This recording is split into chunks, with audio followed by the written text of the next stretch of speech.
Nobody teaches you that childhood can follow you into adulthood quietly. Not always through obvious memories, but through reactions, fears, patterns, triggers, self-doubt, the way you speak to yourself, the way you love, the way you avoid conflict, the way you panic when people leave, the way you feel not enough even when you try your hardest. And for years, you may think something is simply wrong with you. You wonder why you overthink everything. Why rejection hurts so deeply. Why peace feels unfamiliar. Why you struggle to trust people. Why your nervous system always feels tense. Why you constantly feel emotionally exhausted.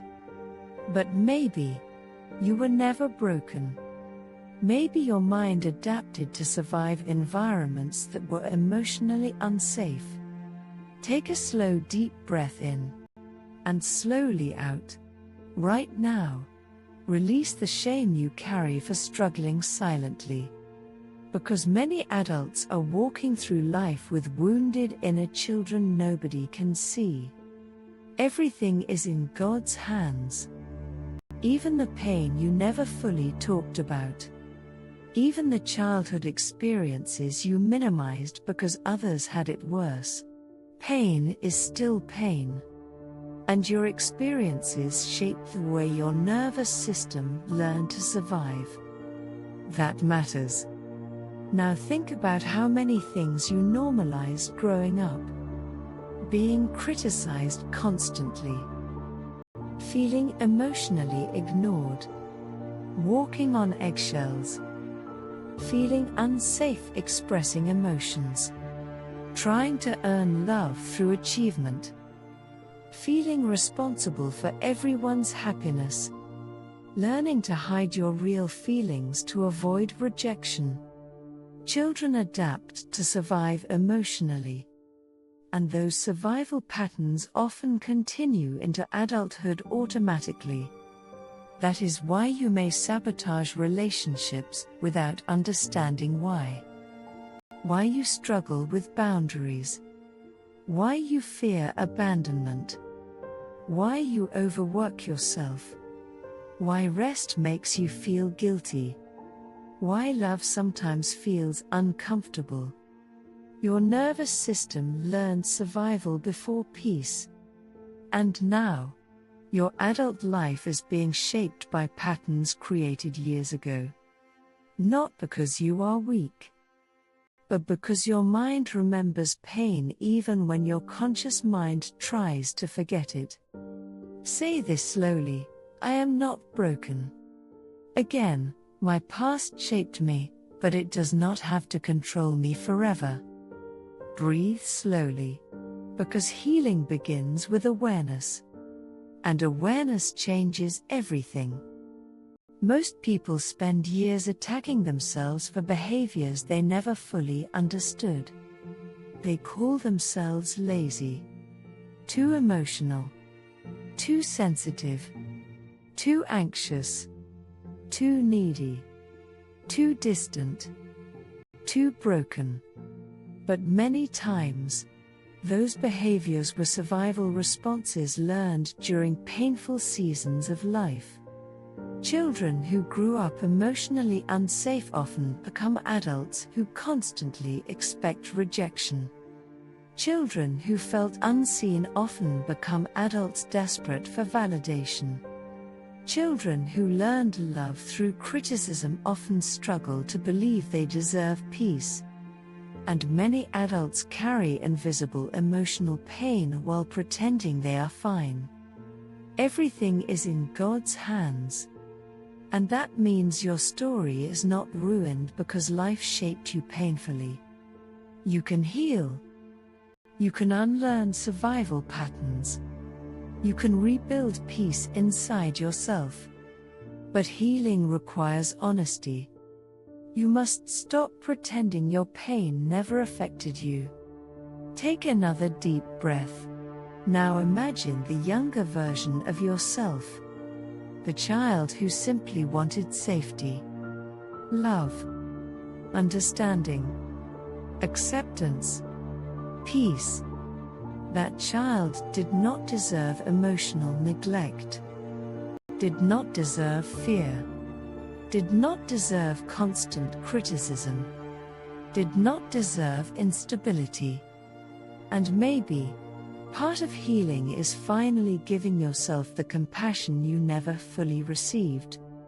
Now say, I stop blaming myself for survival patterns. I stop hating myself for struggling. I allow myself to heal emotionally. I deserve peace. I deserve healthy love. I deserve emotional safety. I trust God to guide my healing. Breathe slowly. Many people become adults without ever truly feeling emotionally safe. So they stay in survival mode constantly. Overthinking, people-pleasing, avoiding conflict, expecting rejection, emotionally shutting down, always preparing for something bad to happen. That is exhausting. And eventually, your nervous system becomes tired. Not physically, emotionally, spiritually, mentally. Because survival mode was never meant to become a permanent lifestyle. But healing is possible. Slowly, patiently, one honest realization at a time, one healthier boundary at a time, one act of self-respect at a time. Everything is in God's hands. That means your future is not permanently defined by your past. Your childhood shaped you, but it does not own you forever.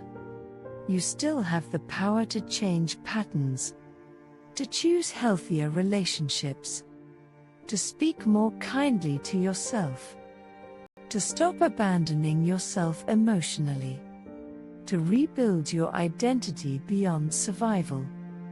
That matters.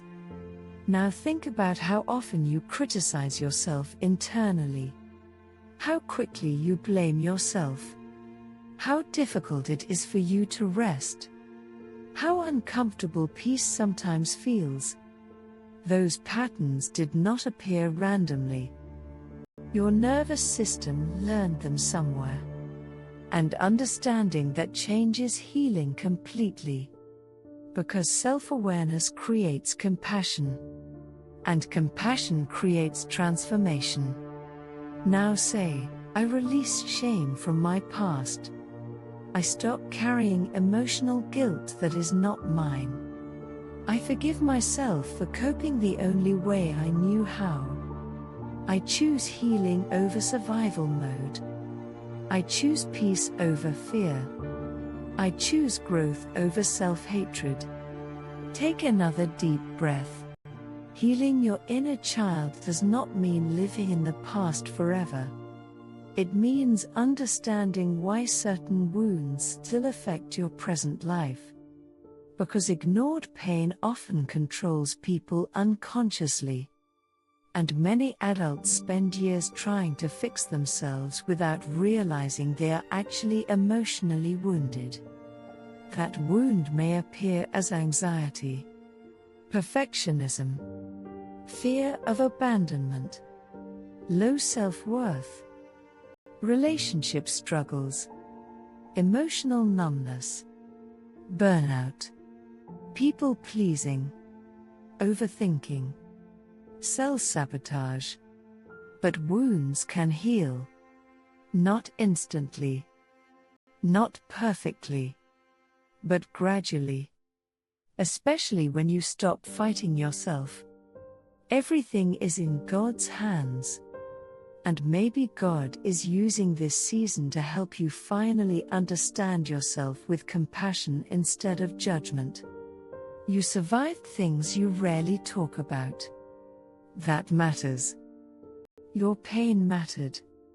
Your emotions mattered. And your healing matters too. Now imagine your future self. Calmer, safer emotionally, less reactive, more peaceful, more confident, able to receive love without fear, able to rest without guilt, able to trust yourself again. That future is possible. But healing requires patience, not pressure. Your nervous system needs gentleness while rebuilding. Now say, I am allowed to heal slowly. I am allowed to outgrow survival patterns. I am allowed to become emotionally free. I protect my peace. I protect my inner child. I trust God to restore what pain damaged. Breathe slowly. There will still be difficult moments, triggers, memories, emotional setbacks. That does not mean failure. Healing is not linear. And people with deep emotional wounds often need time to feel safe inside themselves again. Be patient with your progress. You are relearning life beyond survival mode. That is powerful. Everything is in God's hands. And your life is not ending in brokenness. There is still peace ahead of you. Still healing ahead of you. Still love ahead of you. Still purpose ahead of you. But transformation begins when you stop asking, "What's wrong with me?" and begin asking, "What happened to me?" That question changes everything. Take one final deep breath in and slowly out. Your childhood may have shaped your pain, but it does not have to control the rest of your life. Healing starts now. Subscribe for more.